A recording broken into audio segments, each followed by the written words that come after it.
하나님 말씀은 창세기 17장 15절부터 19절까지 보도록 하겠습니다.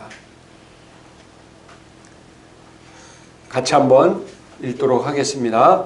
하나님이 또 아브라함에게 이르시되 내 아내 사레는 이름을 사레라 하지 말고 사라라 하라. 내가 그에게 복을 주어 그가 내게 아들을 낳아 주게 하며 내가 그에게 복을 주어 그를 여러 민족의 어머니가 되게 하리니 민족의 여러 왕이 그에게서 나리라. 아브라함이 엎드려 웃으며 마음속으로 이르되 100세 된 사람이 어찌 자식을 낳을까? 사라는 90세니 어찌 출산하리요 하고 아브라함이 이에 하나님께 아뢰되 이스마엘이나 하나님 앞에 살기를 원하나이다. 하나님이 이시되 아니라 내 아내 사라가 내게 아들을 낳으리니 너는 그 이름을 이삭이라 하라. 내가 그와 내 언약을 세우리니 그의 후손에게 영원한 언약이 되리라. 아멘. 오늘 저는 오늘 읽은 본문 말씀을 가지고 임마누엘 하나님, 따라합시다. 임마누엘 하나님, 임마누엘 하나님 라는 제목으로 같이 말씀을 나누도록 하겠습니다. 1970년대 그 정도의 현대 그룹을 세운 정정 회장이 박정희 대통령의 부름을 받았습니다. 그래서 그가 이제 박정희 대통령을 이제 뵈러 갔더니 박정희 대통령이 정정 회장이 이렇게 얘기하는 거예요.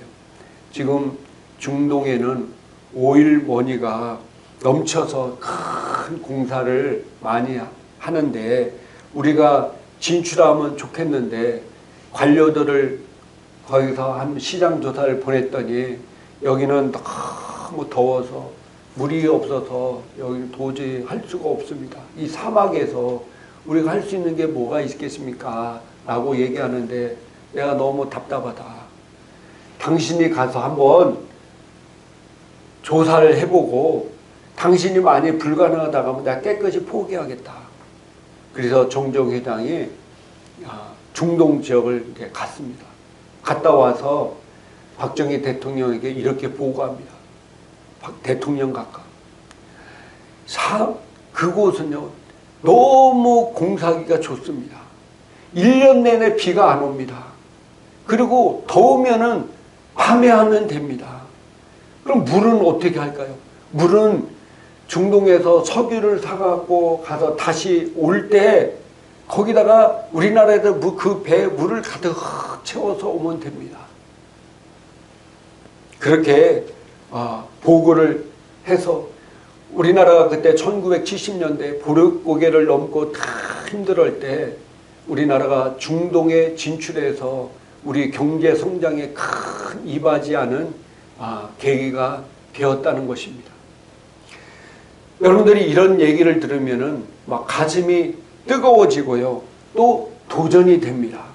근데 많은 사람이 이런 얘기를 가슴이 뜨거워지고 도전이 되지만은 실제적으로 또 이렇게 해서 성공하는 사람들은 많지가 않습니다.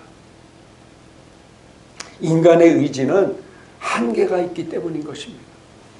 그러나 우리 믿음의 길은요, 우리 믿음의 사람은 위대하신 하나님이 함께 하십니다. 할렐루야. 그분이 나를 도와주시기에 오셨고 그분이 나와 함께 하십니다. 그분이 나의 안에 계십니다. 임마누엘 하나님. 임마누엘의 하나님이 뭔 뜻입니까? 나와 함께 하시다. 우리와 함께 하시다가 임마누엘이잖아요. 하나님이 나와 함께 하시다. 세상 사람들은 자기 의지로 자기 힘으로 살아가려니까 성공하는 사람들이 적지만은 그러나 우리 믿음의 사람 하나님의 자녀들은 누가 함께 한다고요? 하나님이 나와 함께 하시고 나를 도와주시려고 하나님이 함께 하신다는 거예요. 오늘 본문 너무나 잘 알다시피 믿음의 조상 아브라함에 관한 이야기입니다. 우리가 생각했던 믿음의 조상 아브라함과는 전혀 다른 모습들이 성경에 보면 여러 군데 나옵니다. 아브라함이 70세 때 하나님의 말씀을 따라서 창세기 12장에 본토 친척 아비 집을 버리고 하나님께서 지시할 약속의 땅으로 왔지만은, 그러나 100세가 다 돼도 어떤 때는 믿음이 없고 하나님을 믿지 못하는 그런 일들을 하는 것을 우리가 보게 됩니다. 오늘 100세 거의 다 돼가지고 아브라함이 하나님이 천사들로부터 내년 이맘때쯤 너희가 아들이 있을 것이다 했는데 뭐라고 얘기하고 있습니까? 아브라함이 속으로 웃었다는 거예요. 내 나이 100세가 되고 내 부인 타라는 경수가 끊어져서 아기를 낳을 수 없는데 어떻게 아기를 가질 수 있겠습니까? 그냥 이스마엘이나 잘 키우겠습니다. 이렇게 얘기하는 걸 보게 됩니다. 그리고 18장에도 타라도 동일하게 합니다. 타라가 장막에서 그 이야기를 듣고 타라는요 웃었어요. 그래서 그 천사가 내가 왜 웃냐 하니까 타라가 나 웃지 않았습니다 라고 거짓말까지 한. 그런데 이 믿음이 없던 아브라함, 믿음이 없던 사라가 정말로 하나님 말씀대로 불가능한 일들이 일어났. 사라가 아기를 임신해서 아들 이삭을 낳는 놀라운 기적을 통해서 그들은 믿음의 사람으로 바뀌기 시작합니다. 할렐루야. 믿음의 사람으로, 믿음을 가진 자로 변경하게 바뀌게 되는 것을 우리가 보게 됩니다. 우리는요 어떤 때 그런 생각을 많이 합니다. 내가 지금 교회 생활을 10년 20년 했는데 아직도 내 믿음이 없어. 나는 교회 체질이 아닌가? 나는 왜 이렇게 믿음이 없을까? 그렇게 생각하는 사람이 있을 수 있습니다. 걱정하지 마십시오. 아브라함도 30년가 30년. 아브라함 몇 년 걸렸다고요? 30년을. 이리 갔다 저리 갔다 갈대같이 왔다 갔다 했다는 거예요. 여러분 믿음이 왔다 갔다 하더라도 그것 때문에 너무 걱정하지 마시기 바랍니다. 어떤 사람은 교회 와서 설교 시간에 조는 사람이 있을 수 있어요. 와서 조는 것도 하나님의 은혜입니다. 할렐루야.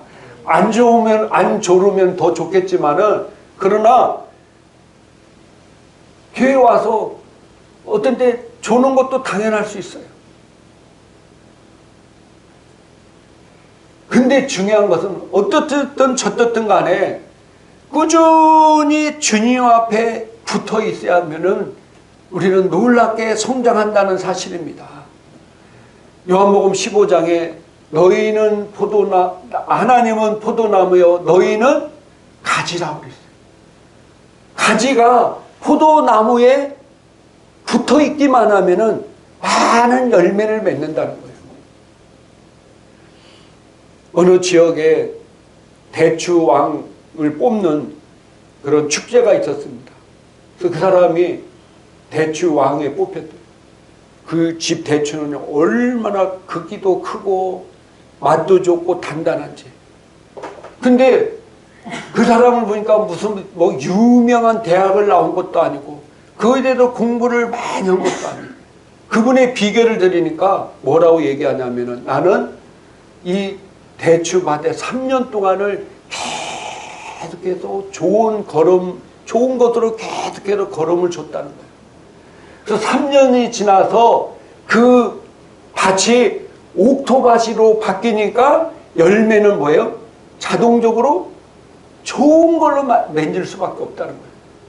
어떤 사람들은 열매에만 관심이 있어서 어떻게든지 좋은 열매만 크게 맺으려고 욕심 부리는 사람.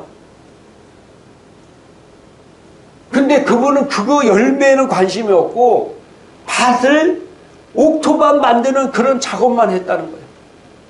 그게 3년이 지나니까 이렇게 대추왕을 뽑는 데서 1등을 할 수 있도록 좋은 대추가 열렸다는 것입니다. 우리는 그걸 통해서 알 수 있는 것은 뭐냐면은 내가 주님 앞에 꾸준히 붙어 있기만 하면은 어느 때가 되면은 어느 순간이 되면은 나를 통해서도 이렇게 풍성한 열매를 맺을 수 있다는 사실입니다. 그래서 붙어 있는 게 중요해요. 아브라함이 계속해서 여러 가지 실수도 하고 자기 부인을 누이라고 속이기도 하고 별의별 많은 실수를 했지만은, 믿음이 없는 행동을 했지만은 아브라함이 계속해서 하나님 앞에 붙어 있기 때문에 어느 순간에 믿음의 조상이 됩니다. 아들 이삭을 하나님 앞에 번제로 드릴 수 있는 정도까지 오는 믿음의 조상이 되었다는 사실입니다. 우리도 매일매일 꾸준히 하나님 앞에 붙어 있고 말씀을 묵상하고 큐티하고 기도하고 어느 계속해서 붙어 있다 보면은 어느 순간에 뭐예요? 나를 통해서 하나님이 나타나게 되실 것입니다. 할렐루야. 나를 통해서 하나님의 놀라운 영광이 나타날 것입니다. 고린도전서 3장에 보니까 사도 바울이 이런 고백을 합니다. 나는 심었고 아볼로는 물을 주었고 자라나게 하시는 이는 뭐라고요? 하나님이시다. 자라나게 하신 이가 누구라고요? 하나님이시고, 우리를 자라나게 하시고 우리를 성장하게 하시고 우리를 통해서 하나님의 놀라운 영광과 축복을 받게 만드시는 이가 바로 누구라고요? 하나님이시라는 거예요. 하나님 앞에 내가 붙어 있기만 하면은 내 자신도 모르게 어느 순간에 풍성한 열매를 맺을 수가 있다는 거예요. 지금 우리 주변에 가로수에 보면은 이팝나무가 얼마나 예쁘게 펴 있는지 몰라요. 정말요. 여기 화성시는 내가 그게 조팝나무인지 이팝나무인지 자꾸 헷갈리는데 이팝나무일 겁니다. 얼마나 예쁜지 몰라요. 또 이 이팝나무는요, 오랫동안 피잖아요. 거의 한 달 가까이 피는 것 같아요. 근데 여러분 알다시피 지난 가을, 겨울일 때 이 이팝나무 앙상 가지들이 다 앙상했어요. 그런데 이 앙상했던 가지들도 그 나무에 계속 붙어 있기만 하니까 때가 되면 봄에 이르면 이렇게 아름다운 자연을 만든다는 거예요. 할렐루야. 마찬가지로 우리도 하나님 앞에 붙어 있기만 하면은 많은 열매를 맺고 나를 통해서 하나님의 영광 돌리게 만든다는 사실입니다. 그래서 붙어 있어야 돼. 그래야 자라나게 하시는 분이 바로 누구라고요? 하나님이시라는 거예요. 하나님. 매일매일 삶 속에서요, 붙어 있기를 주님의 이름으로 축복합니다. 그럼 나와 함께 하시는 임마누엘의 하나님이 나를 통해서 놀랍게 역사한다는 거예요. 마태복음 4장 4절에 사람이 떡으로만 사는 것이 아니요 하나님의 입으로 나온 모든 말씀을 통해 산다고 얘기하고 있습니다. 우리 육신은 밥을 먹어야 살지만은 내 영은 하나님의 말씀과 기도를 통해서 내가 살게 되어 있습니다. 그래서 내 영혼이 오늘 아침에 일어나서 말씀을 한 장이라도 읽고 내 말씀을 통해서 오늘 하루의 삶을 좀 뒤돌아보고 5분이라도 기도하는 습관을 내가 계속해서 기르다 보면, 제가 지난주에 여러분에게 말씀드렸어요. 감사가 기적을 일으킨다고. 할렐루야. 감사가. 저도 지금 한 2주째인가 3주째 지금 감사 일기라고 하다 보니까 좀 이상하더라고요. 그래서 내 감사 노트를 만들었어요. 그래서 하루에 저녁 때 되돌아보면서 오늘 하나님께서 나에게 베푸신 은혜, 감사할 게 뭔가 우리가 쭉쭉쭉 적어요. 제일 처음에는 별거 아닌 것 같고 눈에 보이는 거 없는 것 같지만은, 그러나 나도 모르게 그게 1년이 지나고 2년이 지나고 3년이 지나고 때가 되면은 그것이 뭐라고요? 엄청난 풍성한 열매를 맺게 된다는 사실입니다. 예전에 단양에 우리가 간 적이 있습니다. 단양에 뭐가 유명해요? 대나무가 유명하잖아요. 대나무는요, 뿌리를 내리는데 제가 알기로는요 7년 동안 뿌리가 그 안에 자란다는 거예요. 7년간은. 그 아무것도 안 보이는 거예요. 근데 얘가 땅에서 올라오는 순간요, 하루에 1m씩 큰다는 거예요. 1m씩. 하루에 1m씩 커요. 그러니까 우리가 아침에 말씀 읽고 5분이라도 기도하고 저녁 때 내가 감사 노트를 쓰고 이런 것들이 별거 아닌 것 같지만은 이런 것들을 꾸준히 하다 보면은 어느 순간에 아브라함의 믿음이 성장해서 그 아들 이삭을 하나님 앞에 담대하게 받을 수 있는, 그리고 믿음이 조당이 되었듯이 우리도 놀라운 은혜 안에 들어간다는 사실입니다. 여러분들, 날마다 임마누엘 하나님이 나와 함께 하신다는 것을 인식하시고 그분에게 붙어 있어서 하나님께 주시는 놀라운 풍성한 은혜를 누리며 사는 저와 여러분 되기를 주님의 이름으로 축복합니다. 네, 기도하겠습니다. 그냥 기도할 때 오늘 말씀을 생각하면서 임마누엘 하나님이 나와 함께 하시고 내 안에 계십니다. 나는 세상 사람들은 자신의 의지와 힘으로 살고 있지만 나를 도와주시기 위해서 그 임마누엘 하나님이 나와 함께 하십니다. 내 하루하루 삶이 그분의 도우심을 따라서 그분께 붙어 있어서 풍성한 열매를 맺게 해달라고 간절히 기도하시고, 이제 우리가 또 성찬을 뗄 텐데 예수님의 십자가의 피와 살이 오늘날 나를 통해서 놀라운 은혜와 축복과 치유의 역사가 일어나는 귀한 성찬식이 되기 위해서 우리 같이 동정으로 간절히 기도하겠습니다.